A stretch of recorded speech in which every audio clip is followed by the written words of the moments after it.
sholli wa sallim ala habibina Mustafa sallallahu alaihi wasallam wa ala alihi wa ashabihi wa dzurriyyatihi wa tabi'in bi ihsan ila yaumil amma ba'd. Muslimin dan muslimat yang dimuliakan Allah Subhanahu wa taala. Pertama sekali syukur kita kepada Allah untuk bagi keizinan kepada kita supaya Allah kemudian meneruskan lagi dengan berada di tangan-tangan syurga, yaitu majlis ilmu yang mana pada malam ini insyaAllah kita akan sambung pengajian kita pada surat 199 di bawah tajuk al-zikr, zikir, yaitu tajuk kecilnya lafaz dan sifat zikir. Qala al-mu'allif rahimahullah ta'ala wa nafa'na bi'ulumihi fid dharain amin. Lafaz dan sifat zikir mengingati Allah Subhanahu wa ta'ala dengan semua sifat atau bentuk-bentuknya adalah penawar bagi hati, penawar bagi penyakit hati dan juga penyakit-penyakit jiwa. Dan di antara sifat ataupun bentuk-bentuk zikir yang selalu diamalkan oleh ahli-ahli suluk ataupun yang selalu diberikan oleh guru-guru murabbi mursyid kepada anak-anak tarbiyah mereka ataupun anak-anak murid mereka ialah antaranya zikir dengan kalimah la ilaha illallah. Ada juga zikir selepas la ilaha illallah diberikan zikir nafi dan juga itsbat. Nafi dan juga isbat ini la ilaha nafi, tidak ada Tuhan, illallah isbat, melainkan Allah. Yang pertama menafikan semua ataupun seluruh sembahan selain daripada Allah Subhanahu wa taala. Kemudian lafaz yang dihujung tu illallah adalah kata-kata isbat, kata-kata penegasan bahawa tidak ada Tuhan melainkan Allah. Dan kebiasaannya guru-guru akan bagi kepada anak murid lafaz zikir yang umum terlebih dahulu, sama ada sebelum berbaiat untuk membiasakan diri dengan zikir ataupun setelah berbaiat. Bila sudah zikir la ilaha illallah mantap, maka dianjab kepada zikir nafi dan juga itsbat. Kemudian diajak lagi kepada zikir illallah, illallah, illallah sahaja, tanpa menyebut la ilaha dan menyebut illallah sahaja. Zikir-zikir ini diajar untuk tujuan taratting, peningkatan rohani daripada rendah kepada yang lebih tinggi. Jadi untuk berzikir dengan zikir-zikir yang sebegini perlu kepada pembimbing, yaitu murabbi yang mursyid. Kalau kita pandai main-main sendiri, boleh juga berzikir, tidak jadi masalah. Cuma takut-takut kita terseleweng, tidak ada orang yang akan membimbing kita, memandu kita. Nak pergi haji, pergi sendiri tak jadi masalah. Tapi biasanya orang pergi, orang guna mutawif, orang guna orang yang mahir dalam memimpin para jemaah haji ataupun umrah. Haji lebih susah daripada umrah. Umrah tuan-tuan orang buat umrah guna mutawif. Tujuannya kenapa? Pergi dengan mutawif adalah lebih senang berbanding kita melakukan ibadah haji tanpa adanya mutawif. Jangan pula cakap ada mutawif di bid'ah pula. Macam-macam manusia. Jadi Zikir ini adalah zikir yang diajar di dalam agama kita Islam, dan semua manusia tahu yang beragama Islam, yang tak Islam pun tahu juga bahawa bila nak masuk Islam kena mengucap dua kalimah syahadah. Syahadah yang pertama, kalimah yang pertama di dalam syahadah itu adalah la ilaha illallah, dan syahadah yang kedua ialah Muhammadur Rasulullah. Muhammad itu adalah Rasulullah. Dan dengan di antara kita menyaksikan bahawa Allah itu adalah Tuhan, dan juga Nabi Muhammad itu adalah Rasul ataupun utusan kepada Allah Subhanahu wa Ta'ala. Dan banyak sangat hadis-hadis yang menggalakkan kita untuk berzikir dengan kalimah la ilaha illallah. Sehingga kan disebut di dalam hadis-hadis, man qala la ilaha illallah dakhala jannah. Siapa yang menyebut kalimah la ilaha illallah, dia akan masuk syurga. Masuk syurga itu banyak ulama yang membincangkannya. Adakah dengan sebut la ilaha illallah itu masuk syurga tanpa diazab, ataupun kena azab dulu kemudian baru masuk syurga, ataupun mati-mati bila dibangkitkan dari akhirat nanti terus masuk syurga tanpa diazab oleh Allah Subhanahu wa Ta'ala. Jadi itu perselisihan pendapat. Apa yang pasti ialah sesiapa yang menyebut la ilaha illallah, tidak mensyirikkan Allah dengan sesuatu, dia pasti akan masuk syurga. Dan dalam hadis yang lain juga Nabi pernah bersabda, man qala la ilaha illallah dakhala jannah wa wajabat lahu jannah, kata Nabi. Sesiapa yang menyebut la ilaha illallah, dia akan masuk syurga dan pasti ataupun wajib baginya syurga. Maknanya Nabi menyebut siapa yang menyebut kalimah la ilaha illallah akan masuk syurga dan wajib dia masuk syurga. Jadi beruntunglah bagi sesiapa yang rajin menyebut la ilaha illallah, bukan hanya sekali. Walaupun pernah menyebut sekali, akan masuk syurga. Sesiapa yang menyebutnya berulang-ulang kali dalam kehidupan dia, maka beruntunglah manusia yang begini. Jadi oleh sebab itulah di dalam ilmu tasawuf, ulama-ulama sufi mengajar anak-anak murid mereka supaya lazimilah diri dengan cara menyebut la ilaha illallah. Kemudian bila zikir itu mantap di hati, teruskan lagi berzikir dengan bimbingan guru, menyebut Allah. Dipanggil sebagai Ismul A'zam. Itu ada pada nombor yang kelima. Yang seterusnya di antara zikir yang diajar oleh guru-guru kita ialah selawat kepada junjungan besar Nabi Muhammad sallallahu alaihi wasallam. Ayat Quran kita biasa dengar tentang selawat ini, dan ada juga ayat Quran yang menyebut wallazi yusalli alaikum, ialah Tuhan yang berselawat kepada kamu, wa malaikatuhu, dan para malaikatnya juga berselawat kepada kamu, liyukhrijakum, untuk mengeluarkan kamu minas zulumati ilan nur, daripada kegelapan kepada cahaya. Maknanya selawat ini, bila manusia berselawat kepada junjungan besar Nabi kita sallallahu alaihi wasallam, liyukhrijakum, untuk mengeluarkan kamu minas zulumati ilan nur, daripada kegelapan kepada cahaya. Wa kana bil mu'minina rahima, dan Allah sangat rahim, sangat kasih, sangat sayang kepada orang-orang yang beriman.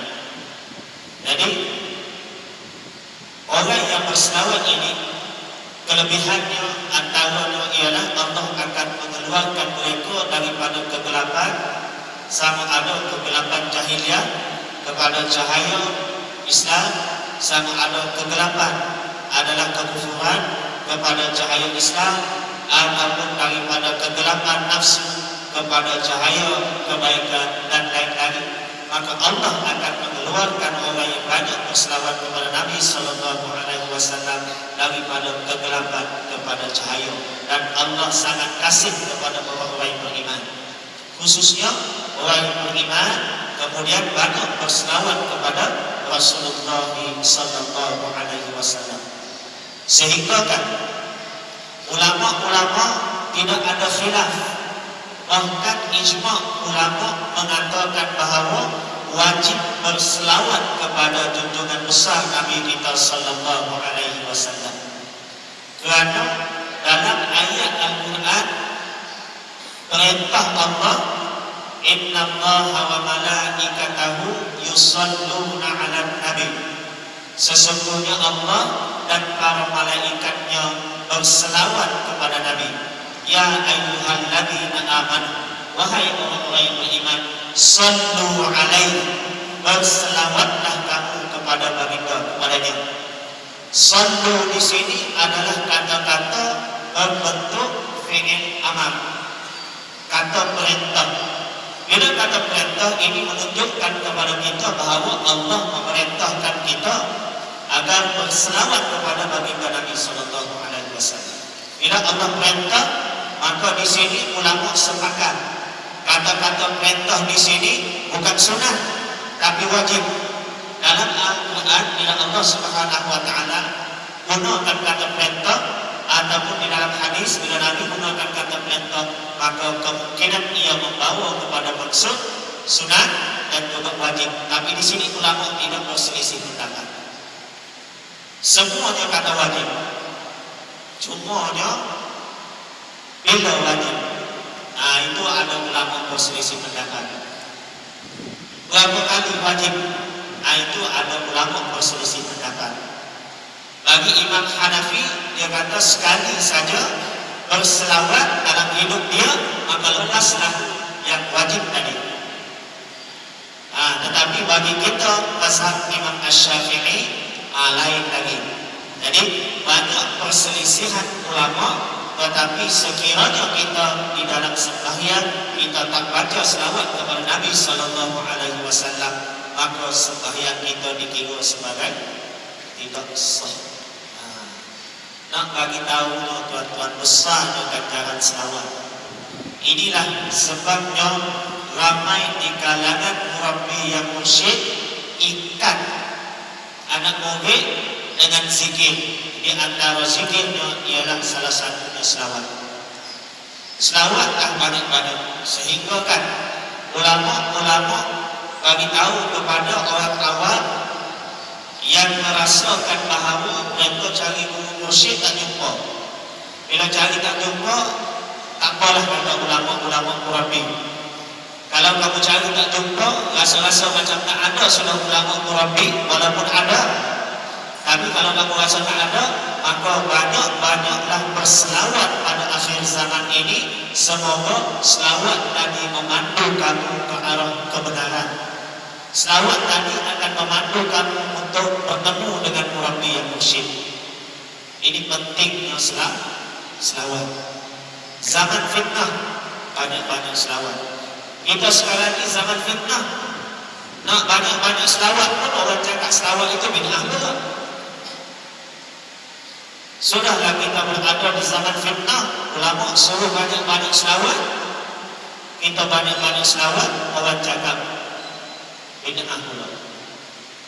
Nak buat benda baik, berbagai halangan dan juga perintangan. Tapi letak ketepilah halangan dan juga perintangan itu, kerana betapa ruginya manusia yang tidak berselawat, bahkan lebih rugi lagi manusia yang melarang orang lain daripada berselawat. Mudah-mudahan kita tidak termasuk di kalangan mereka yang seperti ini.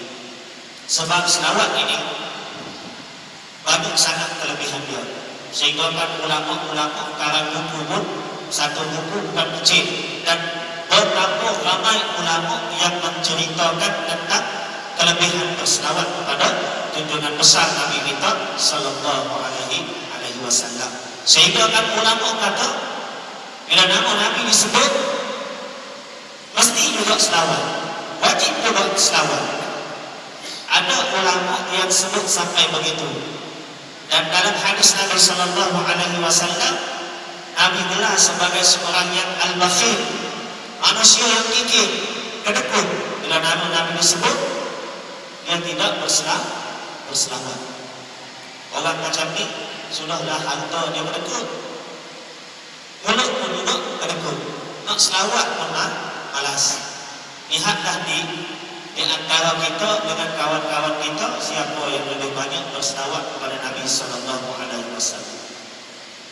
Dan biasanya orang yang banyak berselawat ini mereka yang mempunyai guru yang mursyid. Kerana mereka dipimpin supaya berselawat dan mereka dibaiat supaya jangan meninggalkan selawat. Walaupun tidak berbaiat, tetap juga boleh berselawat. Seperti mana para sahabat Nabi berbaiat dengan Nabi untuk tidak mencuri, tidak berzina, tidak membunuh anak perempuan hidup-hidup. Mereka berbaiat dengan Nabi. Walaupun tak berbaiat, haram juga zina. Walaupun tak berbaiat, tak nak mencuri, haram juga mencuri. Walaupun tak berbaiat, anak-anak hidup-hidup haram, tapi mereka berbaiat. Jadi ulama tasawuf memberi baiat kepada anak-anak murid supaya tidak meninggalkan zikir. Walaupun tanpa baiat mesti berzikir dan tak boleh meninggalkan zikir. Sebab bila meninggalkan zikir hati akan jadi lalai. Tapi mereka ikat anak murid supaya tidak meninggalkan zikir. Antaranya selawat kepada baginda Rasulullah sallallahu alaihi wasallam. Yang ketiga, istighfar. Minta ampun dengan Allah Subhanahu wa taala. Nabi sendiri kita tahu banyak sangat istighfar. Dalam riwayat 100, setengah riwayat kata 70. Yang seterusnya banyak kelebihan ini kita semua baca dah, walaupun tidak baca secara khusus. Sebelum ini banyak sudah kita jumpa. Kemudian yang keempat, menggunakan nama-nama Allah untuk mengingati Allah. Asmaul Husna, nama Allah yang indah, yang baik. Inna lillahi ta'ala tis'atan wa tis'una asman. Sesungguhnya bagi Allah itu ada 99 nama. Man hafadhaha dakhalal jannah. Siapa yang menghafaznya akan masuk surga. Tapi kalau budak-budak kecil, dia kata lebih 99. Kenapa? Dia kira nas'aluka ya man huwa rahman. Situ dia kira. Kita jangan kira macam anak-anak kita yang kecil. Nas'aluka itu bukan nama Allah lagi. Itu kami minta denganmu ya Allah. Nas'aluka ya man, wahai sesiapa. Kalau bahasa biasa, nas'aluka, kami minta dengan engkau wahai Allah. Ya, wahai man, sesiapa. Man di situ Allah lah. Huwa, dia. Ar-Rahman. Ar-Rahman itu baru nama Allah Subhanahu wa taala. Maksudnya kira pula As-Sabburul ladzi laisa kamitslihi syai'. Di belakang tu dikira pula. Jadi lebih 100. Itu bukan nama Allah. Itu doa sudah. Permintaan. Jadi kita kena bagi tahu juga kepada anak-anak kita. Jadi ajar mereka nama-nama Allah. Nama-nama Allah ni banyak. Bila nak minta rezeki, kita minta Ya Razzaq, wahai Tuhan yang maha memberi rezeki. Kita nak minta apa-apa, kita baca Ya Wahhab, wahai Tuhan yang maha pemurnia. Ya Mu'ti, wahai Tuhan yang maha pemberi. Ya Jawad, wahai Tuhan yang maha pemurah. Jadi kesesuaian permintaan kita itu, mintalah dengan nama-nama yang sesuai bagi Allah Subhanahu wa taala. Tapi biasa kita main hitam je. Semua Ya Rahman, Ya Rahim, Ya Rahman, Ya Rahim. Jadi tengok sikit-sikit nama Allah Subhanahu wa taala. Bila kita minta ampun, ya Ghaffar, wahai Tuhan yang Maha Pengampun, ighfir lana dzunubana, ya Allah, Kau ampunilah dosa kami. Ataupun ya Ghafur, wahai Tuhan yang Maha Pengampun.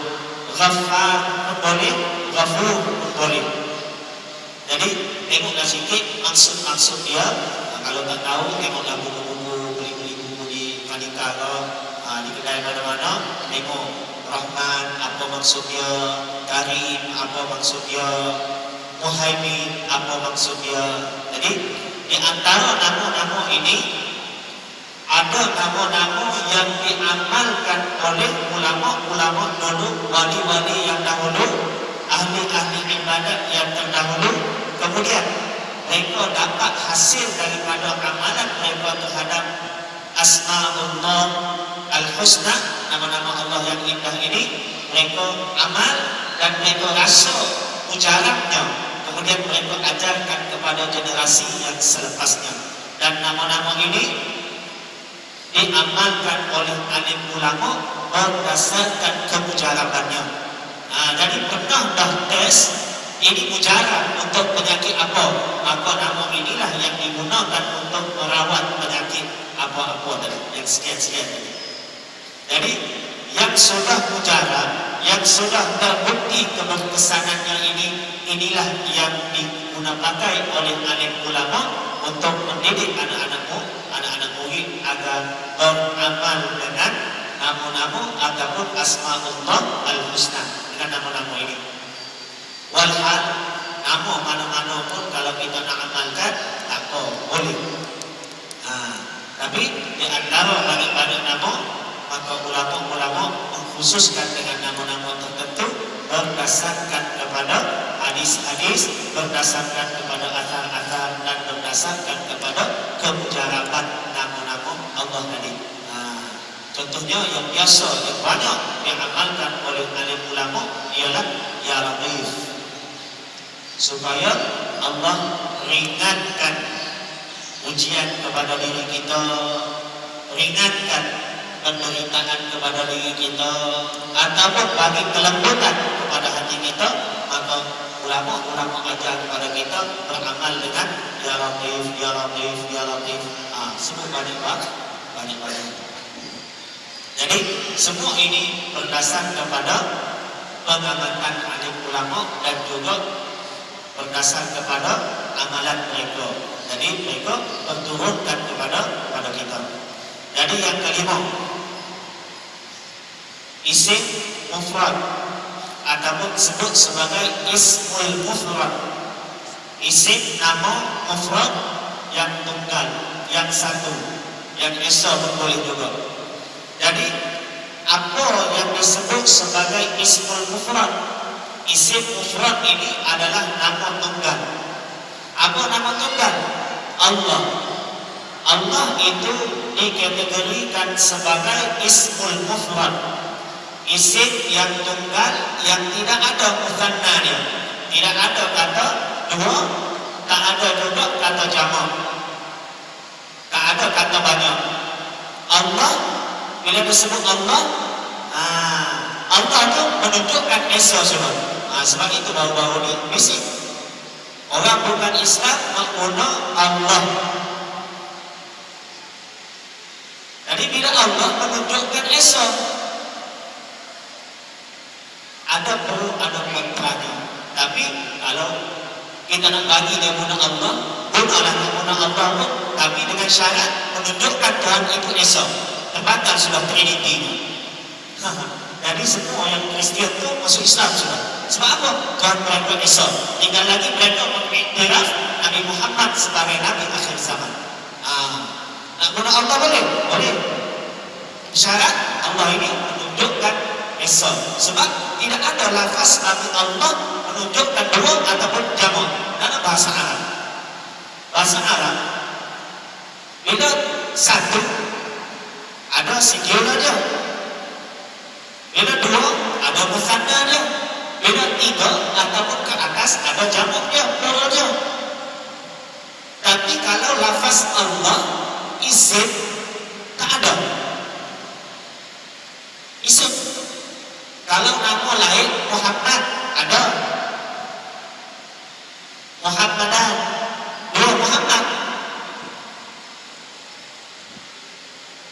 Jadi semua bahasa Arab ada menunjukkan dua, tiga, tapi isim mufrad, sebab itu dia dinamakan isim mufrad karena tidak menunjukkan kepada dua, tidak menunjukkan kepada banyak. Jadi berzikir dengan nama isim mufrad. Ada ulama panggil lafaz Allah ini yang kita sebut sebagai lafzul jalalah. Lafzul jalalah maksudnya lafaz keagungan. Lafaz keagungan, lafaz agung. Ada disebut di dalam setengah asal Allah Subhanahu wa taala ini ada 1000 nama. 1000 nama. 300 dalam kitab Taurat, 300 dalam Zabur, 300 dalam Injil, dan 99 disebut di dalam Al-Quran. Kemudian satu lagi 300,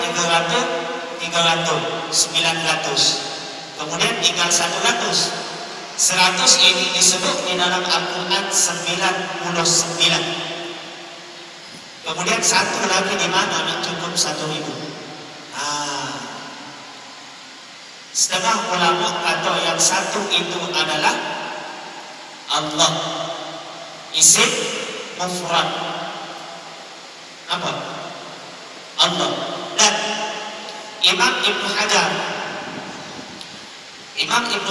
Al-Asqalani menyebut bahawa di antara sebelum itu lafaz Allah juga kita panggil isim mufrad, lafaz Allah juga kita panggil ismul lafzul jalalah, dan lafaz Allah juga kita panggil ismul a'zam. Apa maksud isim a'zam? Isim yang agung ataupun yang teragung.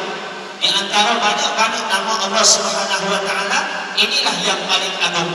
Sedangkan Allah ada banyak nama, ataupun banyak sifat, ataupun banyak perbuatan yang terkandung di dalam Asma'ullah Al-Husna.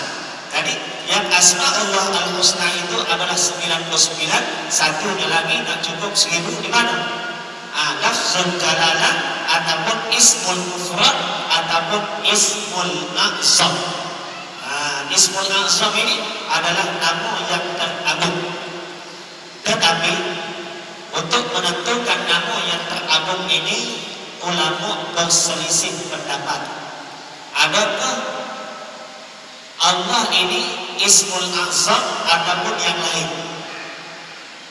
Jadi Imam Ibnu Hajar Al-Asqalani menyebut ada 14 pendapat yang mengatakan ismul a'zam ini ada kata ini, ada kata ini, ada kata ini, ada 14 pendapat semuanya. Dan Imam As-Suyuti kumpul lagi pendapat. Imam Suyuti sebut dalam kitab dia ada lebih kurang 37 pendapat yang berlainan. Bukan kata lafaz Allah itu sahaja yang menunjukkan ismul a'zam, lafaz yang teragung ataupun isim yang teragung, nama yang paling agung. Tetapi sebahagian besar ulama, jumhur ulama berpendapat bahawa Allah itu adalah nama yang teragung. Dan di antara dalil-dalilnya banyaklah. Salah satunya Allah menyebut kepada Nabi Musa, "Inni anallah." Sesungguhnya aku adalah Allah. Aku di situ siapa? Allah lah. Allah tak sebut kepada Nabi Musa, "Inni anal Rahman, inni anal Latif, inni anal Karim." Tapi bila ditanya oleh Nabi Musa, maka Allah sebut inni anallah. Tapi banyak tempat lain lagi Allah sebut lain pula. Sebab itulah ulama-ulama berselisih pendapat. Cuma majoriti ulama, jumhur ulama dan pendapat yang paling kuat adalah menyatakan bahawa Allah itu adalah isim a'zam, ismul a'zam. Dan ada ulama yang kata tak boleh berzikir dengan sebut Allah saja. Nak sebut, kena sebut elok-elok, kena sebut dengan lafaz yang sempurna dan banyak lagi ujar-ujar mereka. Tetapi ujar yang paling kuat jumhur ulama juga adalah boleh berzikir dengan lafaz ismul a'zam ataupun ismul mufrad ataupun lafzul jalalah Allah. Boleh. Ini pendapat yang lebih banyak ulama yang mengatakan boleh. Semua penawar ini datangnya daripada farmasi Al-Quran dan juga hadis Rasulullah Sallallahu Alaihi Wasallam. Selain daripada yang disebutkan ini, banyak lagi zikir-zikir yang boleh diucapkan oleh setiap orang Muslim. Tetapi inilah yang biasanya diberikan oleh guru yang mempunyai izin daripada gurunya kepada anak murid untuk ditarbiyah. Dan secara susunannya, biasanya mereka akan bagi istighfar untuk menjadi amalan yang mula-mula sebagai penggugur kepada dosa ataupun penghapus dosa. Yang kedua, barulah selawat, melahirkan perasaan cinta kita kepada Rasulullah Sallallahu Alaihi Wasallam. Yang seterusnya naik lagi kepada tahlil la ilaha illallah. Kemudian Asmaul Husna, dan selepas itu baru berzikir dengan lafzul jalalah ataupun ismul mufrad ataupun ismul a'zam. Tetapi di kalangan golongan-golongan ahli tasawuf, mereka memanggilnya sebagai ismul a'zam, tapi masyhur. Sifat zikir banyak dan macam-macam jenis. Setiap sifat mempunyai kesan dan tindak balas tertentu yang khusus pada hati dan jiwa. Ini berdasarkan sebagaimana yang kita sebut kemujarabannya berdasarkan kepada pengalaman.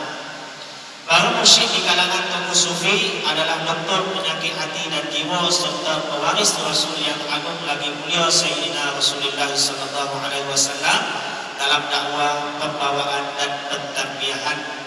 Mengizin ataupun memberi izin murid mereka dengan zikir-zikir tertentu bersesuaian dengan ahwal dan hajat mereka serta peningkatan dalam sair menuju redha Rabbul Izzah atau Rabbul Jalil Allah Subhanahu wa taala. Ini seperti doktor lahiriah yang memberi jenis-jenis ubatan dan rawatan kepada pesakit mengikut jenis penyakit yang dihidapi. Setelah berangsur pulih, dia akan menukar ubat mengikut kadar peningkatan kesehatannya. Ramai manusia yang tahu bahawa ubat ini adalah penyembuh kepada penyakit, tetapi ramai juga tak tahu ubat yang sesuai untuk penyakit tersebut. Sama lah juga dengan kita, zikir ini adalah penghilang jiwa, pembersih rohani. Tetapi ramai di kalangan kita yang tak tahu untuk menghilangkan penyakit-penyakit hati seperti riya, nak bersihkan dengan apa? Takabur, nak bersihkan dengan apa? Kikir, kedekut, nak bersihkan dengan apa? Walaupun semua zikir itu adalah obat, tetapi ulama-ulama telah beramal dengan zikir-zikir tersebut, dan dia telah tahu bahawa apa ubat untuk penyakit apa. Jadi mereka tahu zikir ini sesuai untuk penyakit ini, zikir ini sesuai untuk peringkat permulaan, dan pertengahannya zikir apa dia, penghujungnya zikir apa dia. Jadi bukan tak boleh kita buka buku, ambil buku, ada hadis sebut pasal zikir, kita beramal, boleh tak jadi masalah. Tetapi berzikir dengan bimbingan guru, kemudian dengan ijazah daripada guru, itu lebih sempurna berbanding kita ambil daripada buku-buku. Kadang-kadang ada orang tanya, kenapa kita perlu ambil dengan guru, sedangkan banyak sudah daripada kitab-kitab boleh kita ambil. Nak ambil daripada kitab pun silakan. Tapi saya nak ambil daripada guru. Kitab pun siapa yang buat? Guru juga yang buat, alim ulama juga yang buat. Jadi kita ambil daripada kitab mereka tanpa ambil daripada mereka, lebih baik ambil daripada mereka daripada ambil daripada kitab mereka tanpa ada izin daripada Tuhan punya kitab sendiri. Jadi sekarang ni kadang-kadang orang nak cepat je, ambil daripada buku selesai. Ambil daripada buku tak boleh bimbing kita. Ambil daripada guru boleh bimbing kita. Jadi ilmu itu tidak ada guru. Tidak ada guru, bukan di helaian kertas. Jadi beruntunglah sesiapa yang belajar secara berguru, rugilah siapa yang hanya belajar menggunakan helaian kertas saja. Lebih teruk lagi daripada internet. Internet ni kadang-kadang sedih. Yang baik pun banyak, yang buruk pun banyak. Ilmu yang bersifat amanah di dalam internet pun banyak. Ilmu yang telah dinodai pun banyak. Mana mereka yang rasa tak suka, mereka pilih, mereka buat, kemudian mereka letak nama kitab, mereka bagi tahu ada dalam kitab ini. Ada yang main ambil separuh-separuh. Kalau kita baca kitab, kita nampak yang di bawah tu ada, yang di atas tu ada, yang kita ambil di tengah. Tapi kalau sudah dicedok, kita tak nampak apa yang di atas, apa yang di bawah. Dan mereka yang tidak amanah, mereka sengaja membuat benda-benda yang mereka tidak suka. Ini yang menjadi masalah kepada kita yang kadang-kadang tak tahu mana yang betul ataupun mana yang tidak betul. Jadi bila begini, nak ambil daripada kitab pun boleh, pastikan kesahihannya. Jadi ambil daripada buku boleh, tapi tengok siapa penulisnya. Jadi ulama-ulama, kalau kita ambil daripada alim ulama, kita tahu sudah personality ulama tersebut, pribadi ulama tersebut. Kita tengok dia wama, kita tengok dia soleh, kita tengok dia mengamalkan sunnah-sunnah Nabi, kita tengok dia tak pernah mencaci maki orang, kita tengok akhlak dia, penampilan dia, kita ambil daripada dia, kita puas hati. Tapi bila kita ambil daripada buku, kita tahu kebenarannya, tak kenal. Dalam buku apa? Tak tahu, tak disebut-sebut. Ambil daripada mana? Internet. Saya pernah jumpa seorang yang belajar melalui internet, kemudian dia rasa hebat dan dia rasa alim melalui internet. Kemudian datang ke rumah saya nak berdebat, nak berhujah. Alasan dia kenapa? Dia kata saya berhujah sebelum ini tak pernah kalah. Subhanallah. Berhujah nak menang. Sebelum berhujah, saya bagi tahu dia. Saya ni tanya dia, saya tanya dia. Bahasa Arab pandai? Tak pandai. Jadi tak boleh lah berhujah dengan saya kata. Saya tak ada kitab Melayu, kitab Jawi saya tak ada langsung. Walaupun ada, saya sengaja bagi tahu begitu. Saya kitab Melayu tak ada, kitab Jawi tak ada kitab Arab tak. Jadi nak berdebat macam mana, nak berhujah macam mana? Saya kata tak payah berhujah lah, sebab tak ada sumber saya. Dia ada sumber tebal begini tuan-tuan, bawa kepada saya sumber yang di print. Dah sekali saya tanya, print daripada mana? Internet. Inilah ilmu yang saya belajar di mana. Yang berdebat tak pernah kalah, punya berdebat nak menang ataupun nak bagi orang lain kalah. Lepas tu saya tanya, ada 5 orang, saya tanya satu-satu, semua tak pandai bahasa Arab. Subhanallah.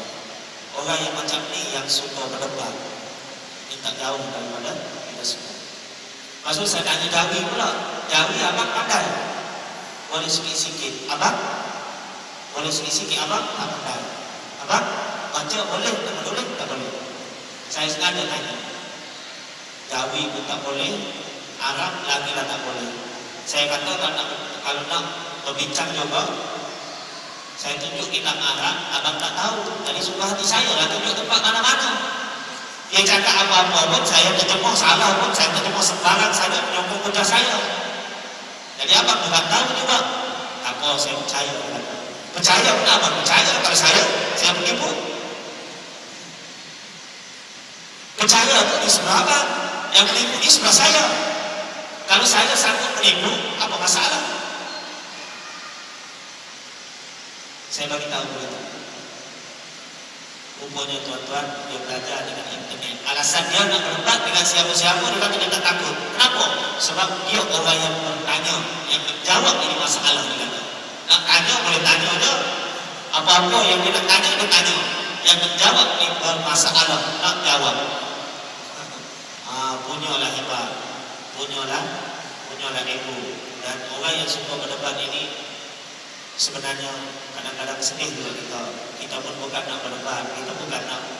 Kalau berdebat, contohnya orang yang berdebat, si A hebat ilmunya, si B kurang hebat ilmunya, tapi si A ini memperjuangkan benda yang salah, si B ini memperjuangkan benda yang betul. Tapi oleh kerana fakta si A ini lebih banyak, ingatan si A ini lebih banyak terhadap hujah-hujah, agak-agak siapa yang menang? Si A ke si B? Si A lah menang. Dia fakta dia walaupun salah, banyak fakta dia boleh menenggelamkan fakta si B. Jadi apa pun kita berhujah, orang yang suka berdebat, orang yang suka berhujah ini hatinya keras. Kita baca Quran, kita berzikir, tujuannya untuk lembutkan hati. Hati baru saja nak lembut, kita kasih keras dengan perdebatan di antara satu sama lain. Sebab itulah ulama-ulama tasawuf, bila kita belajar ilmu tasawuf, bila kita ada zikir, dia elakkan kita daripada berdebat ataupun bertengkar dengan isu-isu yang remeh ataupun perkara furuk ataupun perkara khilaf. Dan tahu khilaf, ada ulama kata boleh, ada ulama kata tak boleh. Yang tak boleh berpegang kepada ulama yang kata tak boleh, yang boleh berpegang kepada ulama dan dalil-dalil yang kata boleh. Dari bila berselisih pendapat, yang nak amalkan dengan yang kata boleh silakan, yang tak nak amal ataupun yang nak beramal dengan kata tak boleh silakan. Jadi ulama menjauhkan anak-anak suluk daripada berdebat, kerana perdebatan ini akan menyebabkan hati jadi keras. Jadi jauhkanlah daripada berbincang mengenai perkara-perkara yang khilaf ini banyak sangat. Bila kita tahu khilaf, guru kita bagi tahu, boleh buat, kita buat. Tak payah nak mempertingkatkan orang yang tak nak buat. Dia tak nak buat, alhamdulillah, dia dengan cara dia. Ada hujah-hujah dia, ada dalil-dalil dia, sekiranya ada dalil. Jadi yang nak buat ni tak payah memperlekehkan yang tak nak buat. Yang tak nak buat tak payah menyalahkan yang buat. Dia adalah mereka nak buat sebab ada dalil. Kalau tak ada dalil, lain cerita. Sekarang ini kita umat Islam membazir masa dengan perkara-perkara yang begini. Alangkah baiknya kalau kita dalam WhatsApp, dalam Telegram letak satu tajuk, macam mana nak tarik anak-anak muda yang tak sembahyang kepada sembahyang dan tak pernah berzikir untuk jadikan mereka berzikir, daripada kita membincangkan satu isu yang kita tahu sudah ada pro, ada kontra. Yang pro pun ada dalilnya, yang kontra pun ada dalilnya. Sebulan, 2 bulan begitu kita bincang, tak boleh habis. Lepas tu sampai tahun depan bincang benda yang sama juga. Sampai tahun depan bincang benda yang sama juga. Kalau kita bincang macam mana kita hari ini nak membersihkan jiwa kita sebelum kita bersihkan jiwa orang lain, itu adalah lebih baik. Dan ulama-ulama menyebut tentang zikir-zikir ini, sifat-sifat zikir ini, tujuannya supaya kita beramal. Tidak ada ulama tasawuf yang mengajar anak muridnya supaya kau berdebat dengan simpulan di simpulan. Tidak ada. Kalau ulama tasawuf diajar berdebat di diri dan agar supaya beramal. Jadi setakat itu malam kita malam insyaallah. Aku mohon atas astagfirullahaladzim. Assalamualaikum warahmatullahi wabarakatuh. Auzubillahi minasyaitonir rajim. Bismillahirrahmanirrahim.